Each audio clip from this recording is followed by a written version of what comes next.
people have accused Ambassador Rice and the administration of, misleading Americans. I can say, trying to be in the middle of this and understanding what was going on, nothing could be further from the truth. Was information developing? Was the situation fluid?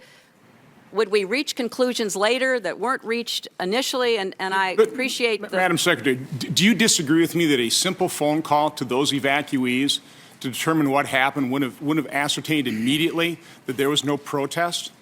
I mean, that was a piece of information that could have been easily obtained. Well, but Senator, within hours, if not days. Senator,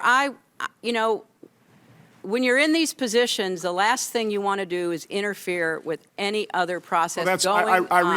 realize that's a good excuse. Number two, well, no, it's the fact. Number two, I would recommend highly you read both what the ARB said about it and the classified ARB, because even today there are questions being raised. Now, we have no doubt they were terrorists, they were militants, they attacked us, they killed our people. But what was going on and why they were doing what they were doing— No.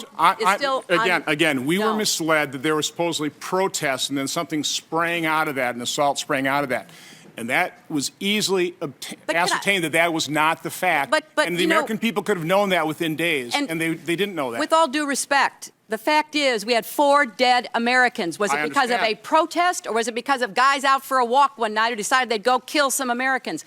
What difference at this point does it make? It is our job to figure out what happened and do everything we can to prevent it from ever happening again, Senator. Now, honestly, I will do my best to answer your questions about this, but the fact is that people were trying in real time to get to the best information. The IC has a process, I understand, going with the other committees to explain how these talking points came out. But, to be clear, it is, from my perspective, less important today, looking backwards, as to why these militants decided they did it, than to find them and bring them to justice.